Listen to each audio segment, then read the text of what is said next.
proposta surge como um encontro, portanto, de economia criativa e cidades criativas, que são as duas áreas nas quais eu mais trabalho. Cada tema, para quem acompanha a programação, diz respeito a essas sincronias, essas convergências de olhares. Nós teremos, a partir de agosto, inclusive, as palestras internacionais. Fizemos essas 3 primeiras com os nossos grandes peritos brasileiros e depois eles nos ajudaram, então, a formatar o resto dos próximos temas. Vocês poderão acompanhar a programação no site institutopensarte.org.br, que é o mesmo site pelo qual estamos fazendo o streaming, se quiserem, inclusive, comunicar aos colegas e aos amigos por torpedo, pensarte.org.br. A proposta do Conexões Criativas é trazer, portanto, essas discussões para o Teatro São Pedro. A escolha do espaço não é fortuita. O bairro da Barra Funda vem passando uma série de transformações, é um bairro muito querido, enfim, a nós paulistanos, por nascimento ou por adoção, porque tem uma história ainda muito viva, muito presente, uma série de embates por conta da especulação imobiliária que vem se alastrando, e ao mesmo tempo mantém esse patrimônio não só arquitetônico e material, mas também um patrimônio intangível e material que estamos começando a resgatar. A Lilian vai falar bastante disso também, a relação do espaço físico com o espaço do entorno, e a proposta é justamente que tenhamos essas discussões presentes para que possamos atuar sobre esses temas. Eu tenho o prazer de ser presidente do Conselho do Instituto Pensarte, e é nesse papel que farei a mediação, portanto. E sem mais delongas, porque já atrasamos um pouquinho o começo, eu gostaria então de chamar ao palco a Lilian Amaral. A Lilian, além de uma amiga querida, é uma doutora, pós-doutora em tudo que diz respeito à arte e educação, à apropriação do espaço público por ferramentas artísticas e culturais, o engajamento da população com uma série de atividades. Ela tem, enfim, todo um trânsito internacional em que fez uma garimpagem das mais belas experiências internacionais para trazer aqui para a gente. Ela vai expor de meia hora. Eu faço depois a passagem da palavra para os nossos 2 outros convidados, André Pariano e André Deac, e ao final da terceira exposição nós abrimos, portanto, para debate.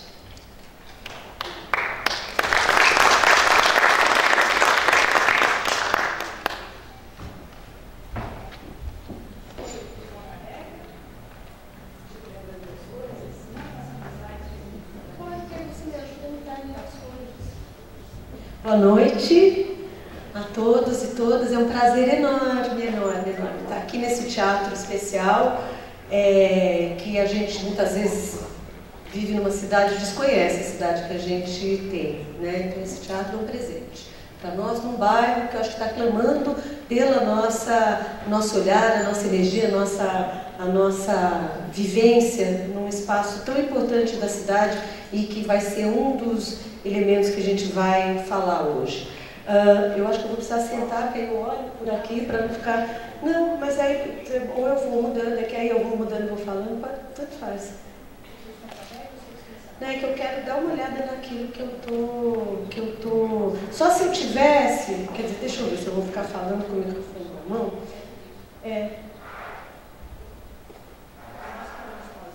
Pois é. Não tem o tal do... Bom, vamos lá. Então, acho que eu não vou... Obrigada. Mas você vai me lembrando do tempo, Cainha, tá?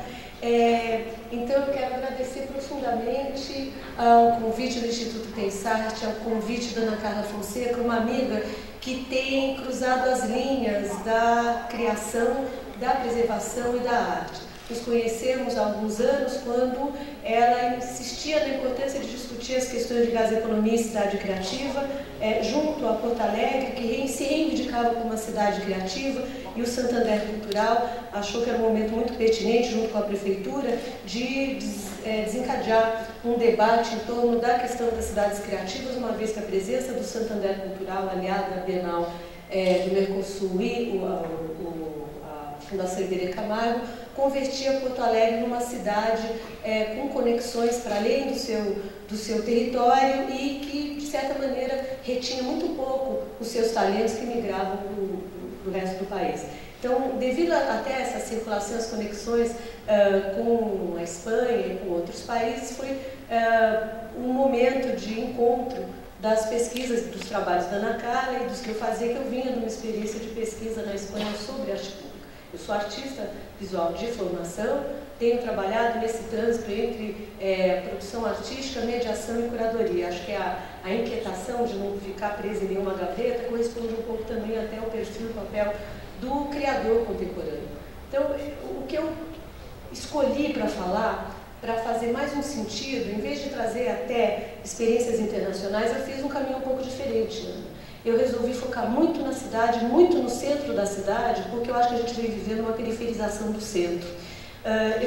Eu tenho há muitos anos olhado para a periferia e me deslocado para a periferia, entendendo que havia uma necessidade de colocar uma energia e, de certa maneira, ajudar a articular um discurso que ainda precisava do centro para ser legitimado.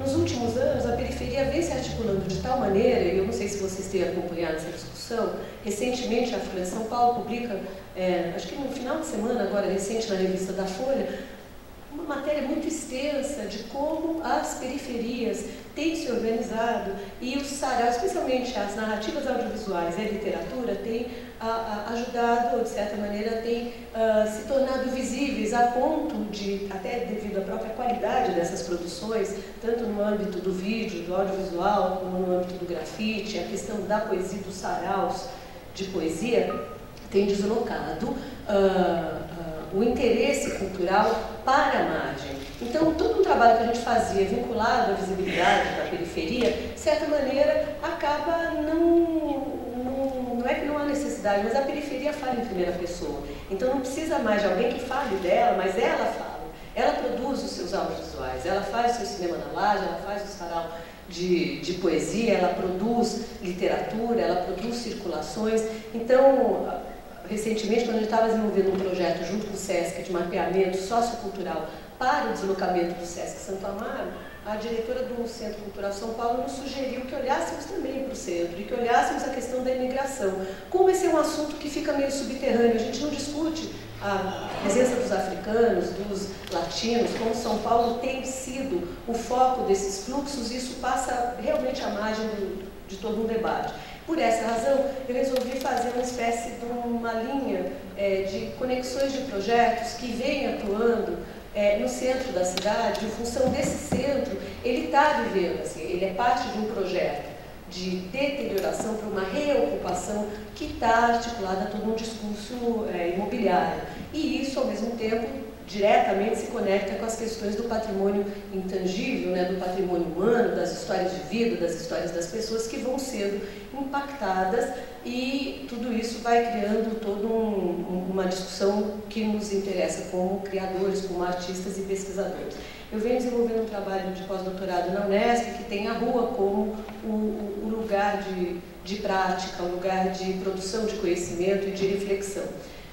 Então, o que eu escolhi é iniciar por um trabalho que eu entendo que ele corresponde a um momento de dobra, do ponto de vista da produção contemporânea e ocupação do edifício Prestes Maia, no início dos anos 2000, quando essa ocupação desse edifício, que por quase 15 anos ficou desocupado, e há uma legislação que determina que um edifício durante 5 anos ele pode ficar sem um uso, uma ocupação pública. Depois desse período ele deve ser direcionado para o poder público ou repensado. E ele foi ocupado então pelo movimento do sem teto, e isso acabou atraindo, em função de toda uma pressão de desocupação para outro uso do edifício, houve toda uma convergência de coletivos artísticos que entenderam a necessidade de atuar em conjunto. Então a gente está falando de uma conexão entre arte vida e arte política, que permitiu dar visibilidade a um grande problema que é a ponta de um iceberg. Na verdade tem a ver com a questão imobiliária do centro de São Paulo. Então, a ocupação Prestes Maia é um trabalho que diz respeito a um momento muito importante da história da arte, da história da cidade, que desloca, então, uma vivência, uma experiência dilatada no tempo. Então, não é um evento, mas é um projeto de longa duração, é sobre isso que eu me interesso, no qual os coletivos desenvolvem processos de mediação cultural, artística e educativa junto a moradores do centro da cidade de São Paulo, por meio de uma ocupação artística em uma ocupação de moradia, uma ocupação política, através da mobilização da mídia, então por esses artistas e formadores de opinião, com intervenções artísticas para dar visibilidade por meio de linguagens e estratégias do campo das artes. Performance, uso da ironia, que é uma questão da arte contemporânea, a encenação e a reexistência, isso usando o termo do Zé Celso Martins Corrêa, que ele diz que a questão não é da resistência, mas é reexistir, inventar uma outra forma de viver naquele espaço, naquele lugar. Então, aqui a situação do Prestes Maia, que está na Avenida Prestes Maia, e que entre os anos de 2000 e 2006, em condições precárias, abrigou em seus 22 andares 468 famílias, quase 2.000 moradores. É considerada a maior ocupação vertical da América Latina. Então, sem condições sanitárias, iluminação, nada, né? E foi ocupado por moradores de rua que, por poderem ter um CEP, passaram a criar, então, formas de existir, poder matricular o filho na escola, poder ter um trabalho, voltar para casa.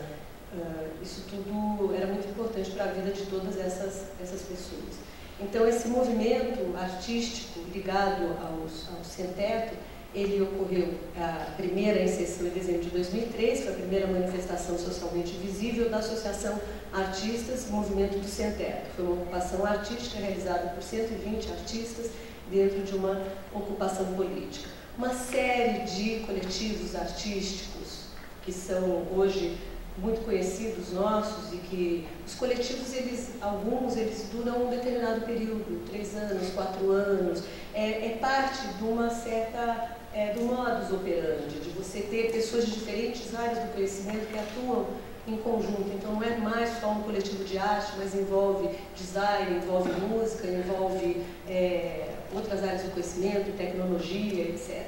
E aí, nesse momento, você tinha essa confluência de uma série de coletivos, o Bijari, Frente 3 de Fevereiro, Cachorra, EIA, Esqueleto Coletivo, uma série de outros que, mais ao final da apresentação, nós vamos voltar a eles, que eles estão com uma exposição no Sesc Consolação, agora, até meados de agosto, e que é uma organização de um coletivo chamado Nova Pasta, e que se chama Na Borda. Então, são 9 coletivos que discutem esse período, essa trajetória de ações no espaço da cidade. Então, por isso eu escolhi esse como um momento de dobra, um momento importante, que de fato ele resulta numa intervenção não só, mas também midiática, mas de convívio e de uma plataforma na qual foi possível se instaurar uma situação de polifonia. Essas vozes, essas camadas passam a ter visibilidade. Então, uma série de intervenções artísticas, como, por exemplo, não só culturais e educativas, a criação de uma biblioteca, que passou a existir permanentemente, como cinema também, uma série de ações que articulavam os moradores e ofereciam oportunidades de convívio e de lazer naquele espaço da cidade, que também foi, então, palco de uma série de ações artísticas e acabou resultando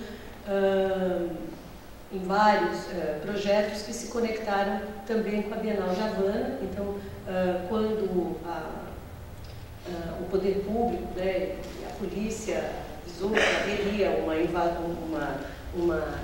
entrada da polícia para a retirada dos moradores, houve então um trabalho articulado entre artistas e os moradores, no sentido de que as intervenções acabaram entrando na mídia como forma, aí aquilo que eu falei da ironia, da performance, como forma de criar um discurso paralelo e trazer esse debate que passaria desapercebido para dentro da discussão midiática.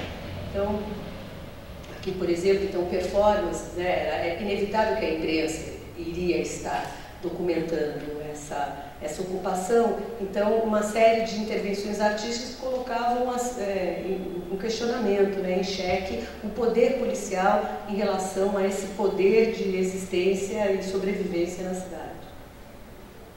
Então, ao mesmo tempo que foi feita uma exposição no Prestes Maia, houve uma exposição na Bienal de Havana, simultaneamente, porque transcendeu, saiu dos muros e do território brasileiro, isso reverberou muito além do nosso contexto.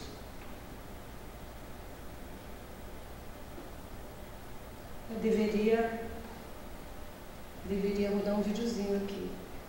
Ai, já sei, não vai rodar nenhum vídeo, teria que ser no meu HD. Tem como colocar? Não? Então tá. São vários videozinhos que tem um projeto aqui que vai ficar falho aqui. Bom, aqui o que tinha era essa festa que houve, na verdade não é exatamente só uma festa, mas é um encontro entre os artistas e os moradores do Prestes Maia. O Index é um projeto que aconteceu por iniciativa de uma convocatória do Instituto Pensarte, que propôs uma exposição chamada 1.500 metros. Essa exposição pressupunha que era um edital, quem fizesse parte desse projeto não poderia desenvolver nenhum trabalho estético, mas trabalhar com aquilo que fosse encontrado no território. Então, foram uma série de projetos que participaram dessa convocatória e o projeto Index propôs instaurar uma certa ideia do museu efêmero, de imantar exatamente essa região onde a gente está, com o patrimônio, ou aquilo que pode ser entendido como patrimônio, deslocando um discurso que seria do museu e da galeria para o discurso do cotidiano e da vida. O objetivo, então, do Index é criar dispositivo para desacelerar o olhar, para a gente perceber aquilo que a gente não vê no cotidiano, através da participação do transeunte, que poderia ter dispositivos para contemplar o espaço, criando caminhos, e talvez instaurar aquele olhar estrangeiro, que eu falei, a gente está aqui na cidade, a gente desconhece muitas vezes, ou a gente não olha para a cidade da maneira quando a gente viaja, e tudo nos parece saltar aos olhos. Então, é uma lente que torna o nosso olhar estrangeiro para olhar com certo estranhamento aquilo que nos é banal e cotidiano, e nos surpreendermos com a nossa cidade, com o espaço, de certa maneira instaurando essa aproximação positiva entre cidade e museu, entendendo aí o museu como aquilo que tem valor para mim, né, e que tem sentido e significado. Então, o projeto Index tinha na galeria apenas essa pilha de papéis que eram mapas. E esses mapas propunham percurso para que as pessoas pudessem descobrir esse patrimônio que está no nosso cotidiano. Então, esse era um mapa que propunha um percurso romântico, um percurso racionalista e um percurso poético. E em alguns desses trajetos, eram 3 trajetos, eram instaladas, usando o código do museu, essas etiquetas que explicam, só que eram anti-explicações, na verdade eram explicações poéticas que permitiam que você pudesse usar uma outra lente para descobrir esse patrimônio. Então, muito interessante os títulos dos trabalhos que aproximavam da literatura e de outros lugares de conhecimento. Um outro projeto que eu fiz questão de trazer, porque eu acho que ele, de fato, ele aponta para um deslocamento de vários grupos de teatro que vem vindo aqui para Barra Funda, e assim como a Praça Roosevelt também se revitalizou em função de uma certa presença e persistência do grupo Parlapatões, e que ajudou a reverberar, mas por essa atitude de resistência no território, a Companhia São Jorge de Variedades acabou, acho que há 3 semanas, um espetáculo que vai acontecer novamente, que chama Barafonda. E a ideia, justamente esse trabalho, é trazer a história e incorporar o território na apresentação. Então, é um pouco longe daquela ideia de uma dramaturgia que é para ser numa relação de espectador, porque o território é protagonista. E as lojas, as ruas, e a história contada pelos moradores é parte, então, desse roteiro com o qual o Barafunda construiu esse maravilhoso trabalho. Um espetáculo itinerante que percorreu 1.700 metros nas ruas da Barra Funda. Durante 2 anos eles fizeram vários coros e percursos para criar esse trabalho. 4 horas de duração a peça, então, que se desloca ali da Praça Marechal, do metrô da Praça Marechal Deodoro até aqui a rua, como chama? Lopes, aqui do ladinho, e aí vai em direção à linha do trem, atravessa a passarela e termina no Largo da Banana, trazendo essa história, essas camadas da história do italiano e do negro e do samba, que são muito da matriz de São Paulo. Então, faz essa articulação da história do bairro com tragédia grega, o Prometeu, a Correntada e as Bacanas. São 24 atores e 4 músicos, 150 figurinos e 2 carros alegóricos. aqui as imagens, então, desse trabalho que envolve música, que envolve deambulações, derivas, e esse senhor que está aqui nesse triciclo, ele é um morador da Barra Funda, é um ator também, e era jogador de futebol, era o goleiro do futebol de base aqui da Barra Funda, que é tão importante para a história do lugar. Aqui o nosso entorno, ativado pelo teatro. Embora eu venha da área de artes visuais, eu tenho me interessado muito pela perspectiva da cidade performativa.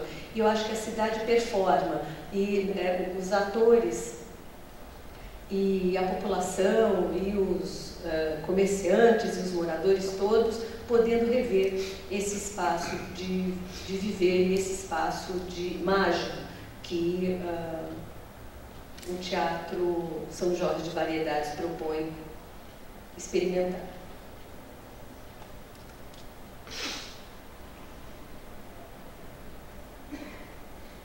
As pessoas participam, interferem e tudo isso é incorporado como parte desse projeto, cheio de aberturas e porosidades com o entorno.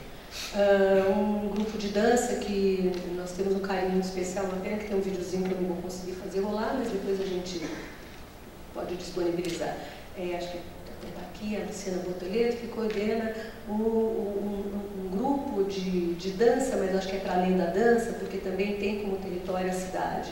E vem desenvolvendo toda uma série de estudos e pesquisas no sentido de pensar as relações com o urbano, tanto do ponto de vista da sua arquitetura, mas mais ainda da cidade como casa e quem também não tem casa. E o corpo é, então, essa primeira casa sobre a qual se fala. O corpo e ambiente trata a relação da dança em espaços públicos a partir de uma consciência corporal, escuta e prontidão, desenvolve campos de experiência com possibilidades de criação e resistência no território urbano, abordando de forma crítica a banalização da miséria.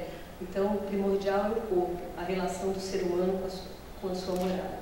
Esse ano, o festival, quer dizer, já tem alguns anos, mas vou trazer a participação da Luciana, numa das locações, que foi o Parque Trianon, o Festival Internacional de Dança e Paisagens Urbanas, com o solo de rua, apresentado no Parque Trianon, e acho que em São Bernardo, também em Santo André, né?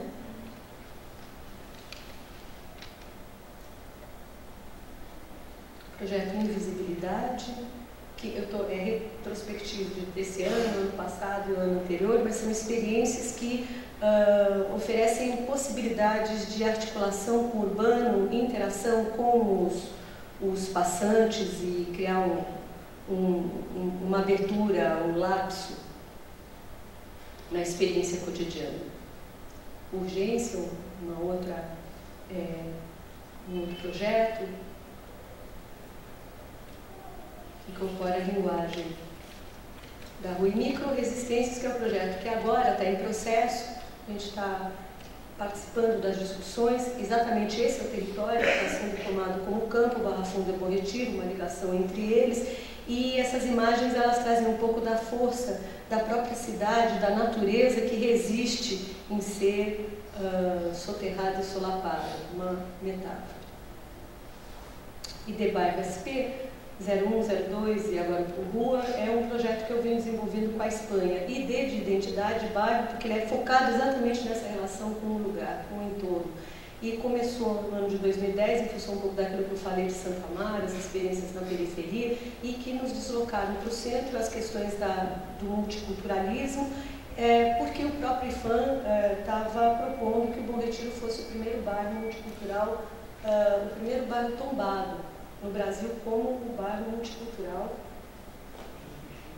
E nós não estamos falando da arquitetura, nós estamos falando do tombamento imaterial, quer dizer, do fato do multiculturalismo, se é algo que fala de São Paulo, é algo que fala muito do Brasil. E em função da questão da imigração e tudo mais, a gente acabou focando a discussão no Bom Retiro, e nesse mesmo momento o Teatro da Vertigem também se desloca para esse lugar para discutir as relações de trabalho, as questões multiculturais. Então a gente conviveu e eles agora estão com algo que eu vou também trazer rapidamente, que é o espetáculo que eles estão fazendo aqui no Bom Retiro. E no Bom Retiro a gente desenvolveu um trabalho durante um ano e pouco, a gente cria um observatório. Então, artistas coletivos e os próprios moradores discutem a sua relação com o território e criam trabalhos colaborativos em torno do audiovisual, da performance, da dança, e que desembocam agora, eu vou fazer retrospectivamente, o RUA, que é esse projeto que a gente está desenvolvendo agora, nesse momento, que trata da relação da Barra Funda com o seu entorno e trabalha com realidade urbana aumentada, não só com as questões tecnológicas, da mobilidade, das mídias digitais e das mídias locativas, mas também no sentido da realidade escancarada, a gente trazer essas camadas da cidade para o âmbito de cartografias colaborativas, entendendo as cartografias digitais como portais. Trabalhamos com narrativas contemporâneas e patrimônio, a ideia de mobilizar as relações entre pessoas e bens culturais, através de cartografias culturais e sociais. Então, trabalhando sensibilidade e tecnicidade, entendendo o mundo como um museu articulador de passado e futuro, memória e experimentação, a partir da criatividade social, ação coletiva e práticas artísticas. Uma aproximação entre museu e cidade, então muito essa tentando desmistificar a ideia de museu, mas pensando o museu como patrimônio que somos nós, todos somos. Patrimônio, então a ideia de museu não tem a ver com prédio, edificação, mas com um patrimônio em mutação. Um lugar onde se encontrem, dialoguem as múltiplas narrativas e as diversas temporalidades do mundo, em contexto ibero-americano. Então, a gente vem trabalhando muito Brasil e América Latina, que uma vista da Barra Funda, onde está situada a Unesp há 3 anos e que ainda tem tido dificuldade de olhar para o seu entorno. O nosso papel é ser um pouco uma furadeira para ficar forçando a criação de buracos, a gente poder olhar e atuar nesse território e criar conexões. Através de projetos de extensão, se chama Zonas de Compensação, são vários workshops que vão resultar numa exposição que discute o território no ano que vem. E o IDEBAR, que é um projeto de origem catalã, ele tem um projeto guarda-chuva chamado Identitar, e Identitar é um projeto que ocorre na Catalunha, e o IDEBAR, ele foca a relação com o lugar. E aí, numa articulação com o curador, o Ramon Paramon, trouxemos o projeto para São Paulo, queria fazer essa conexão Barra Funda, Bom Retiro e Santo Amaro, e acabou focando em Santo Amaro por razões que eu já mencionei. Então, uma imagem das representações do mapa, a diferença do mapa e da cartografia é que o mapa é a representação, a cartografia é a experiência do território. Então, a gente entende a cartografia como um lugar para onde essas experiências históricas, textuais, audiovisuais, performativas e culturais podem converger e ganhar visibilidade. O IDEBAR, então, durante esse tempo todo, desenvolveu uma série de discussões, seminários, oficinas e dispositivos itinerantes no território. Aqui a localização, então, da presença multicultural no Bom Retiro, desenvolvendo uma série de vídeos e jornadas fotográficas e pedaladas culturais, tentando tornar visível exatamente a multiplicidade, mas o que a gente propõe é a interculturalidade, porque multi quer dizer que é poli, a gente quer trans, a gente quer misturar. Então, o IDEBAR, no Observatório Bom Retiro, tem origem em 2010, Santo Amaro Bom Retiro, desenvolveu seminários e oficinas, se desloca ou tem continuidade, então, estou falando de processos, no ano de 2011, com imersões no território do Bom Retiro e a convivência multicultural. 11 projetos transdisciplinares, através da criatividade social, ação coletiva e práticas artísticas, com dispositivos que voltam para o território para devolver aquilo que foi produzido em cooperação, através de intervenções artísticas, projeções e discussões abertas.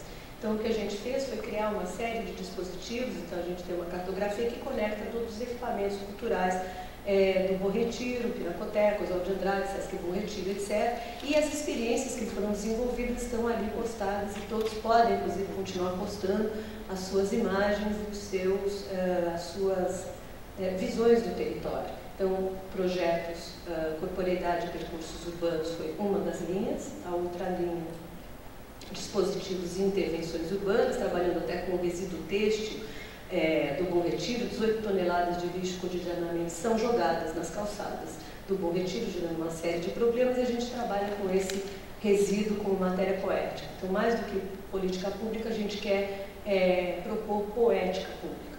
E aqui, desde trabalhar com a questão da memória, fotografias antigas, e ir no mesmo lugar, e refazer essas fotografias, assim como propor que na Praça Cantuta, por exemplo, os bolivianos pudessem mandar mensagens através de vídeos, e a gente postava e mandava essas mensagens ou através da internet, ou mandava o vídeo para o seu familiar. Então, uma série de redes e conexões a gente criou no território. E aí, fizemos um seminário internacional, porque tem essa questão meio acadêmico-cultural, e fizemos um convênio com a Universidade de Barcelona, e aí a gente trabalhou a partir de um mapa, vamos fazer isso agora lá em Barcelona, e localizamos nesse mapa os sons multiculturais, os sons do Bom Retiro. E através do uso do celular, do programa que a gente desenvolveu, a gente pode então ter acesso a essa sonoridade que a gente não percebe, mas essa riqueza da polifonia e das múltiplas vozes que compõem esse tecido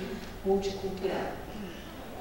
E, claro, então a gente dispôs no território esses códigos que eles são, então se você usa o seu celular, você consegue chegar a todo essas camadas de produções que estão publicadas nessa cartografia. Teatro da Vertigem, então, que eu comentei, que está atualmente apresentando, né,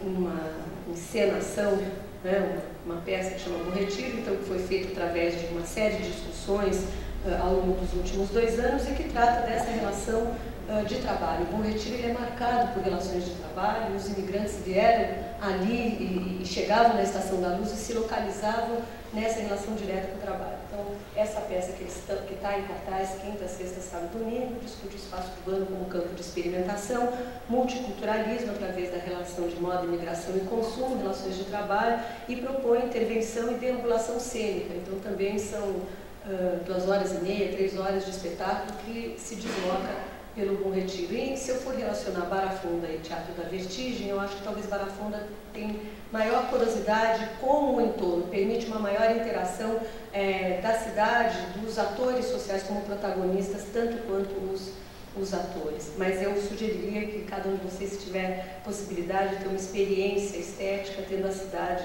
como lugar de encontro e de discussão da nossa realidade. Acontece de noite e ativa lugares como o próprio Teatro Taíbe, que está em situação de ruína, e é utilizado como um lugar importante para se falar do Bom Retiro.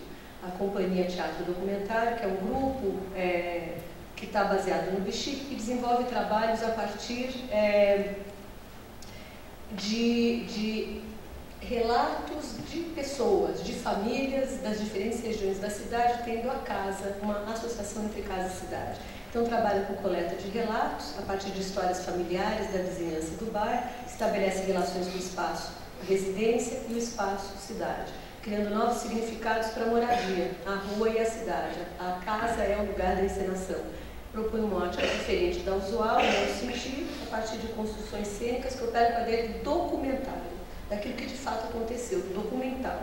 E opera com moradores das diferentes regiões da cidade de São Paulo, a cidade como casa, criando um contraponto ao isolamento dos grandes centros urbanos, a partir de lembrança das vivências e trajetórias centralizadas. Então, depois desses trabalhos que eles fazem de encontrar pessoas, de ouvir relatos e de encenar nessas casas, eles convidam, eles criam uma dramaturgia em torno dessas experiências e elas são encenadas no Bexiga, que é onde é a sede do teatro documentário, que permanece então presente, experiência pretérita e imperfeita.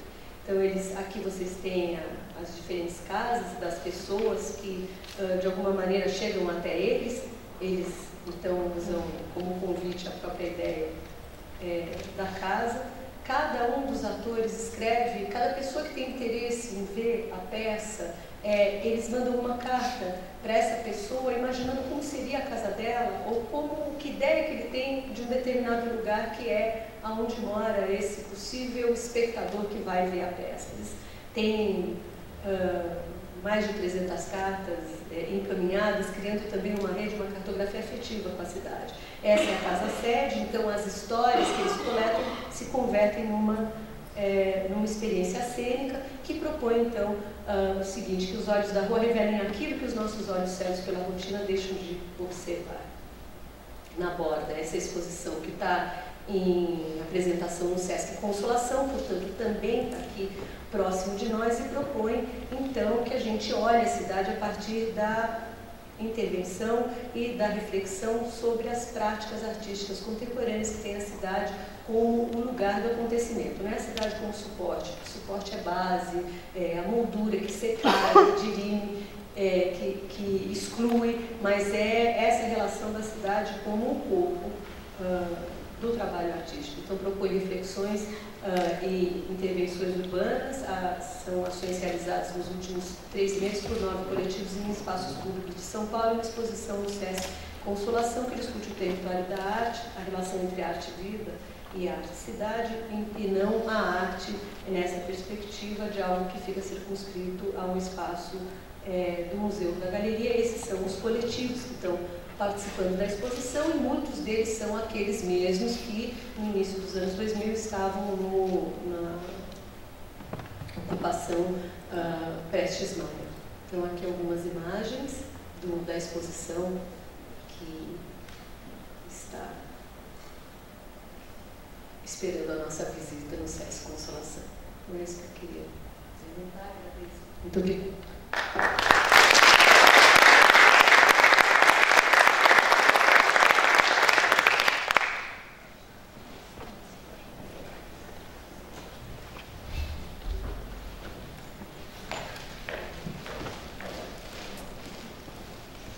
Obrigada pelo caleidoscópio de experiências, né? Eu fiquei pensando quantas coisas eu não vi, quantas coisas eu estou perdendo, quantas coisas eu nem fiquei sabendo que ocorriam. E isso eu considero uma traça de coisas interessantes, né? Tem coisas interessantes ocorrendo. E eu acho que essa é uma das questões que mais ressaltam aos olhos, né? Quando nós falamos de uma cidade, como a Lilian bem colocava, polifônica, no caso de São Paulo, toda a cidade mais brasileira que nós temos, porque efetivamente temos pessoas de todas as diversas origens que vão se sobrepondo, talvez essa polifonia em muitas ocasiões acabe virando uma cacofonia, né? Pelo desconhecimento da língua do outro, nós não reconhecemos aquilo que a pessoa diz, e aí geramos ruídos ao invés de uma melodia como a cidade mereceria que fosse. A proposta de entender a cidade como uma obra é exatamente essa, né? Reconhecer que cada um de nós acaba sendo um articulador, um artífice e um artista dentro dessa grande obra que nós construímos a cada dia, que é a cidade. Quando nós falamos desse olhar da alteridade, portanto, fazer com que as pessoas experienciem a cidade, transformar essa cacofonia numa polifonia, numa melodia harmoniosa, não somente no que diz respeito ao entendimento do outro, mas também no conhecimento da própria cidade. E se nós hoje considerássemos a cidade de São Paulo como um mapa e pedíssemos, esse é um exercício maravilhoso de fazer, que cada um de nós desenhasse o mapa da cidade de São Paulo, na verdade, as cidades que cada um de nós representa é muito distinta, fora, claramente, quem trabalha com a cidade como objeto de estudo, mas a cidade que desenhamos é muito distinta da cidade do vizinho. Porque a cidade que nós representamos é a cidade na qual convivemos, enfim, onde está a família, onde estão os amigos, onde estudamos, onde trabalhamos. Mas se a minha cidade negou a sua, que não corresponde à dele, na verdade nós temos uma esquizofrenia, não temos uma cidade. E excluímos vários dos bairros. E as cidades então entram de novo, os bairros entram nessa cacofonia que deixa de ser simplesmente da relação de um com o outro e passa a ser da relação da pessoa com o seu próprio espaço físico, né, com o espaço urbano. Então o resgate, a vivência da cidade faz com que justamente nós tenhamos amálgamas dessas várias linguagens, desses vários espaços. Só que para que consigamos amar aquele espaço, aquela cidade, precisamos conhecê-la, precisamos entendê-la. E essas vivências que são geradas por experiências, como a Lilian bem mostrou, dentre várias outras fascinantes com as quais ela se envolve cotidianamente, e não só no Brasil, fazem com que nós então tenhamos uma outra relação com a cidade. E é exatamente esse o ponto de conexão das 3 falas, que são muito distintas e muito próximas, distintas na forma, mas muito próximas na lógica, no processo, na geração de engajamento e apropriação da população. Então, gostaria de passar a palavra agora para o André Deac. O André, enfim, tem uma série de estripulias maravilhosas para contar para a gente. É um novo amigo, enfim, um amigo recente, e eu conheci por conta de um trabalho, dentre os inúmeros que ele desenvolve, não só na Casa da Cultura Digital, mas também por outras vertentes de atuação. E esse trabalho em si era a criação de um aplicativo que foi encampado pela Escritures também, de modo que as pessoas consigam entender aquelas obras que estão no seu entorno. Ele certamente vai falar com mais propriedade do que eu, mas a proposta é exatamente essa, criar essa solidariedade, essa cumplicidade entre a pessoa e aquilo que a circunda, de modo que o que sempre estava, mas nunca era visto, comece a se revelar. Então, por favor, André, agora é contigo. Obrigadíssimo pelo convite, obrigado por estarem aí também, tarde da noite. Eu trouxe 3 experiências para contar para vocês e fiquei já muito feliz de ter escutado a primeira apresentação e muito feliz de já bati um papo com o André antes da gente começar a conversar também. Eu acho que realmente são muito complementares as ideias todas. E eu acho que vale a pena começar por esse projeto, que é uma coisa que a gente pôs no ar o ano passado. Mas até antes de abrir ele, eu vou abrir um videozinho sobre ele, que é mais rápido de mostrar do que se trata. Vamos ver se ele vai funcionar. É este aqui.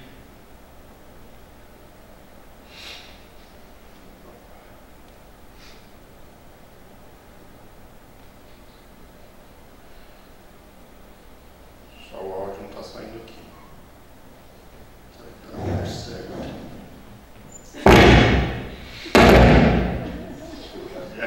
Acho que está no meio certo.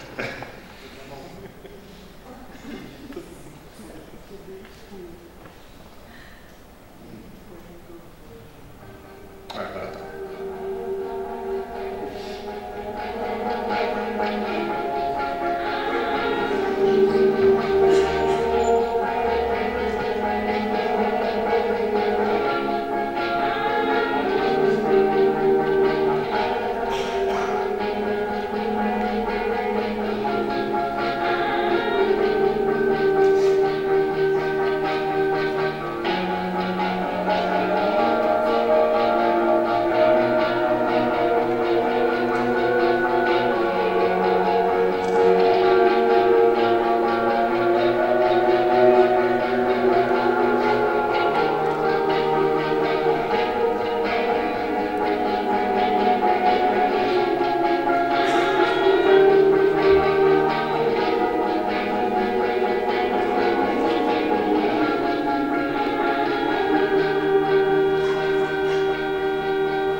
Bom, isso aí que passou foi uma apresentaçãozinha rápida, assim, dessa ideia que é o Arte Fora do Museu. Assim, eu abro ele aqui.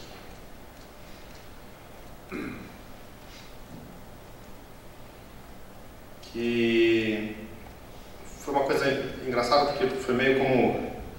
O amigo fala que você puxa o rabo da lagartixa e às vezes sai um jacaré, né, do outro lado, assim.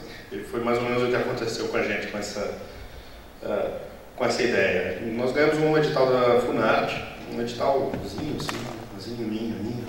E acabamos falando, bom, vamos fazer primeiro um mapeamento de obras de arte que estão nos espaços públicos. Legal. Esse mapeamento nos pareceu óbvio que, entendendo a cidade como um museu a céu aberto, o mapeamento deveria ser... deveria funcionar como uma espécie de audio guide que tem no museu. Então, o audio guide seria o celular das pessoas.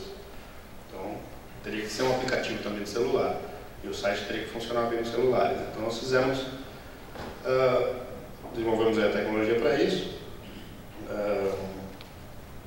E aí, a gente fez as fotografias. Bom, entendendo também que algumas obras que estão nas cidades, especialmente os grafites, são obras efêmeras, a gente falou, vamos fazer,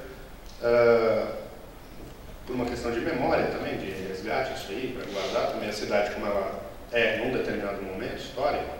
Fizemos as fotos, então tem mais de 500 fotos de todos esses 100 pontos que a gente determinou no primeiro momento, que eram mais ou menos o centro expandido da cidade. Delimitamos alguns critérios, então que fossem obras de arte contemporâneas, todas tinham que estar em espaços totalmente gratuitos, de acesso livre. Alguns curadores nos ajudaram a determinar também o que seria, o que entra, o que não entra. O Borba Gato entra? Não entra? Não entrou.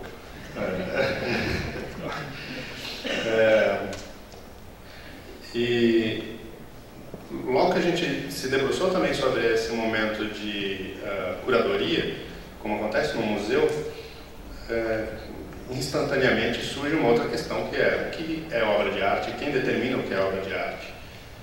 E aí foi necessário já pensar numa proposta de mapeamento colaborativo, em que as pessoas também possam determinar. As duas coisas nós notamos que têm sua importância, né? É importante ter o curador, que vai determinar ali um determinado roteiro, mas as pessoas também têm que poder colocar e mapear as obras, e tem que ser possível essa participação. O projeto começou a ganhar outros contornos, assim, a gente hoje chama de iniciativa de valorização da arte no espaço público, não é mais um mapeamento, não é mais um site como nasce, porque isso vira primeiro um projeto transmídia, né, uma palavra da moda, porque a gente falou, isso pode ser um livro, isso talvez deva também ser um livro. Então, a gente tem um livro pronto aí, que vai oferecer roteiros pela cidade, roteiros de arte deco, roteiros de grafites dos gêmeos. Isso também pode ser uma série de TV, então pode ser um documentário. A gente está trabalhando nesses projetos já também. A gente entrevistou especialistas ou os próprios artistas para falar sobre cada ponto especificamente. Nos interessava que aquele audio guide fosse, de fato, uma coisa relevante sobre aquele objeto, aquela arquitetura, ou aquele mural. Então você tem os vídeos dos artistas, tanto no celular, quanto no site, de repente num programa de TV. Começamos a pensar em oficinas, tanto de oficinas de produção multimídia, para que as pessoas aprendam a fazer o próprio mapeamento e participar do site, quanto oficinas de produção de arte. Por que não? E aí a coisa começa a tomar proporções, que aquele financiamentozinho, assim, a gente já gastou muito dinheiro, na verdade. E aí acho que depois a gente vai entrar em formas de financiar arte e cultura, como tornar sustentável esse tipo de coisa, né? Vou passar rapidinho, na verdade, essa apresentação, que quando ela estava falando lá no começo, eu já pensei em mudar a apresentação inteira, eu devia ter trazido outras coisas. Mas tudo bem. Eu ia acessar na internet aqui, mas acho que não está funcionando o Wi-Fi também, então eu falei, tudo bem, a gente vai... Eu vou narrando aqui as coisas. Mas isso é o site, e mais ou menos o aplicativo funciona do mesmo jeito. Esses pontinhos, você tem a opção de ver o Street View, então, tem uma integração ali, então, que te coloca mais ou menos dentro do ambiente. Mas o Street View é do Google, e, enfim, tem questões de software livre também, proprietário, e tecnologias abertas ou não. Mas, sobretudo, tem uma questão também da memória. Então, às vezes, por exemplo, se você acessar aí o ponto daqueles prédios, no conjunto Singapura, que tem na Marginal, que tem uns murais enormes, quando o carro do Google passou lá, os murais não estavam feitos ainda. Então, o Street View não traz essas imagens. Então, e talvez quando passe de novo, algumas outras coisas já não estarão. Quando a gente colocou aquela obra dos gêmeos no Anhangabaú, o estrangeiro, ainda estava lá. Hoje não está mais. Né? Por isso as fotos, por isso os vídeos também. Isso, enfim, a gente põe aí, mas a gente acabou tendo super visibilidade, assim, em lugares que a gente nem imaginava. O projeto começou a circular no Brasil, fora do Brasil, e acabou acontecendo uma outra coisa que aí foi curiosa também, nos chamaram para participar de exposições dentro dos museus. Então a gente foi para a Bienal de Arquitetura, a gente foi para o Vivo Arte Move, a gente foi para o, no Rio de Janeiro agora, a gente fez uma exposição, e aí aquelas fotos que a gente originalmente tinha pensado que serviriam só para garantir a memória, elas acabaram circulando e se tornaram também um outro aspecto de juntar esse espaço físico de fora, né, trazer a cidade para dentro dos museus. E a gente colocou um QR Code para que o celular, mesmo dentro do museu, continuasse funcionando como um audio guide. Então a pessoa tinha aquele acesso ao especialista falando de cada obra, mesmo dentro lá dos museus. A gente começa agora algumas parcerias também com determinados museus mesmo, então com o MAN, com a Pinacoteca, para eles começaram a nos procurar falando assim, por que vocês não colocaram todas as nossas obras dentro do site de vocês, dessa iniciativa? Enfim, colocamos porque não dava, né? Não teve recurso. Então vamos fazer? Estamos fazendo. Então, ou via oficinas, ou via parcerias aí com esses museus, estamos chegando lá, entrevistando os próprios curadores desses museus e colocando essas obras públicas. E aí os museus de São Paulo, por exemplo, também, a gente começa a levar para outras cidades, que também começam a falar, por que não tem, por que só São Paulo, por que não tem Rio de Janeiro, por que não tem Belo Horizonte, por que não tem Suzano veio atrás da gente. E tudo bem, né? Acho que a gente, na verdade, está indo até mais longe. A gente está com uma parceria com a Complutense de Madrid, e a gente vai fazer um roteiro Goya lá.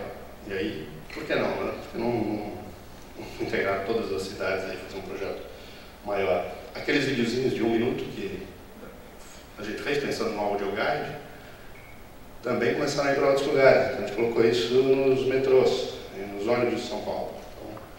Então, esse caráter do transmídia parece que funciona de fato, e não é o mesmo conteúdo sendo levado para todos os lugares, mas conteúdos complementares. E esse espaço aqui é a Casa da Cultura Digital. Eu coloquei aí porque eu ia mostrar o site, mas é a única fotinha que eu tinha aí. O resto está tudo no site. Esse espaço, curiosamente, também muito similar com um monte de coisa que foi dita aqui. A gente está 2 ruas aqui, né, do teatro. Já fica o convite para todo mundo conhecer lá. E é uma vila italiana que tem aqui na Vitorino Camilo. São 13 casinhas e a gente aluga 4 dessas casas. Essas 4 casas a gente chama de Casa da Cultura Digital. Na verdade, elas eram 2 no começo, agora são 4, há 3 anos que a gente está aí. E é um espaço um pouco difícil de explicar também. Acho que vou soltar um outro videozinho que eu tenho aqui, talvez seja mais fácil.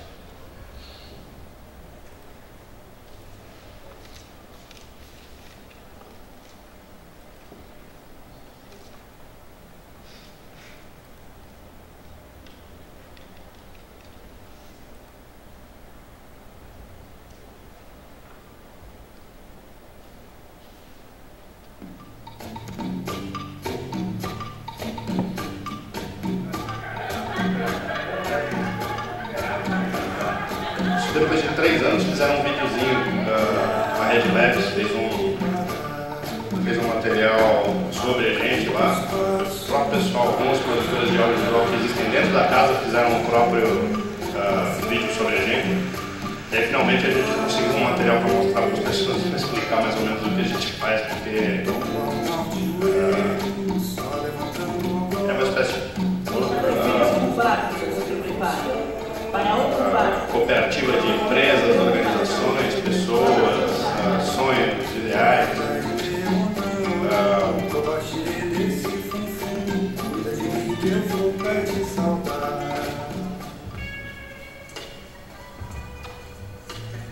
É mais ou menos isso. É uma reunião de ciência e tecnologia cidadã, de práticas colaborativas fora da academia, mas também dentro, quer dizer, empresas, práticas colaborativas, coletivos. Não, talvez, estou muito baixinho. É um ponto, é um nó, é uma conexão presencial que gera as mesmas sinergias da rede. Hoje são umas 60 pessoas, se a gente contar com os hackers que ficam no plano de madrugada, são umas 100 pessoas, toda madrugada. Eu comecei a perceber que a gente ia largar tanto mal que nós tínhamos construído nesse território borrado que era governo e sociedade civil, e achava que isso tinha que aterrissar, que a gente tinha que ter isso em algum lugar, porque era uma coisa pública, porque o nosso pensamento era público e não ia ficar nada público. A ideia é que a gente vivesse daquilo que a gente faz, daquilo que a gente desenvolve no nosso trabalho, e dessa maneira pudesse bancar esse espaço aberto e livre, para que as pessoas pudessem chegar e ele ser um dinamizador também para novos projetos, novas possibilidades. Well, I think the most important thing about digital culture is its potential to connect people who otherwise would never do that. O seu Less aí, porque é engraçado que a casa surge muito alinhada com o pensamento comum entre todas as pessoas que fazem parte desse guarda-chuva da cultura digital, que tem designers, jornalistas, produtores culturais,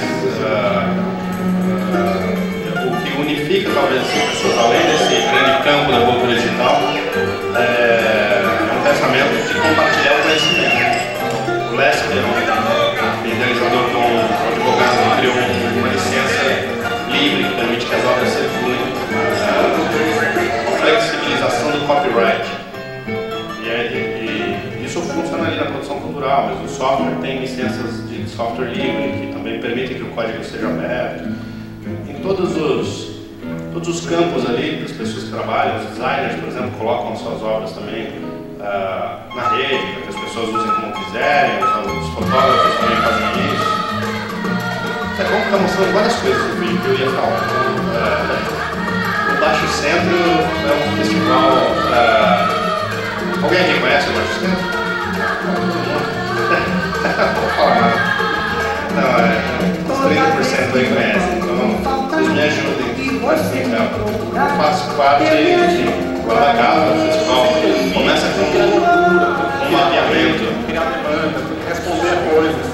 Eu achei que foi um grande festival que aconteceu em 10 dias, unindo coletivos de pessoas e artistas e milhares de pessoas que se juntaram para debater essa cidade do jeito que elas quiseram, em 120 atividades que a gente começou a articular e partiu ali do teto e das paredes da Casa Cultura Digital para ganhar a rua e a rede ser muito maior, tanto de pessoas quanto de espaço. Vou deixar o vídeo passando um pouquinho aí, enquanto eu vou deixar ilustrando as coisas que eu vou falando. O Lucas é um cara lá da Casa da Cultura, contou já um pouco como é que começa ali o Baixo Centro, é um mapeamento. Começou ali um núcleo de cultura da casa, algumas pessoas interessadas em produzir. Começou a mapear esse mapa que acabou de aparecer ali. Quais são as organizações culturais que estão aqui na Barra Funda? Em Santa Cecília, ali do lado. De repente tinha dezenas aí, sei lá, 50, 60 organizações, sem procurar muito. E aí procuram-se essas organizações e todo mundo resolve fazer um festival. Então vamos unir, vamos tomar as ruas. Tinha um sentimento, como eu vou chamar de Caína já. Acabou de se conhecer, mas tem um monte de coisa em comum. Então a Caína estava falando, né? Tem a especulação imobiliária, né, os automóveis mais importantes do que as pessoas, do que as bicicletas. E aí decide-se organizar esse festival com esse mote que eu ganhei agora a camiseta, que as ruas são para dançar, que é uma provocação, que assim, as ruas não são para os automóveis, não são para ganhar dinheiro, né, não são para essas coisas. As ruas são das pessoas, como fazer as pessoas retomarem as ruas. Houve primeiro um movimento de fazer um financiamento colaborativo para levantar dinheiro para fazer o festival. A casa tinha acabado de conseguir comprar um ônibus, que é esse ônibus que estava aí atrás, via financiamento colaborativo.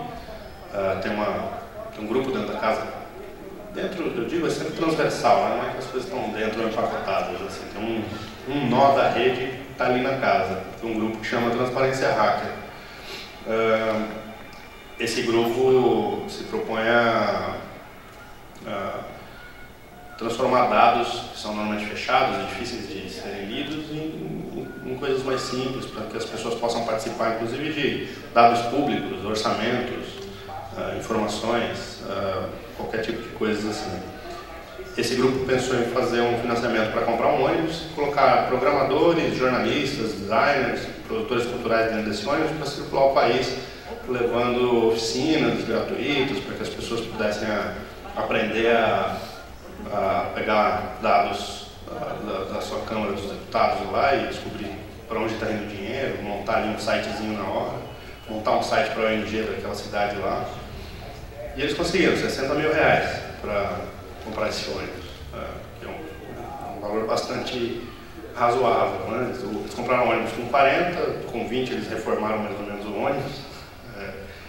A gente não sabe, mas o ônibus é meio caro, esses ônibus grandes aí, não dá para comprar com 60, mas tinha acabado de acontecer isso, o ônibus já viajou, já foi para mais de 10 cidades, está aí circulando, quebrando pelo caminho às vezes, mas tudo bem. Os hackers também são mecânicos lá, eles também consertam as coisas. E aí o Festival Produção Cultural, era outro. O Festival do Baixo Centro resolve fazer um primeiro financiamento e pede R$60 mil. E aí não consegue, não deu nada certo, não conseguiu, porque era também várias estratégias. Foi feito no final do ano, entre o lançado tipo em novembro para terminar em fevereiro, então até o carnaval, não tinha ninguém nem aí para nada, né? E depois se faz de novo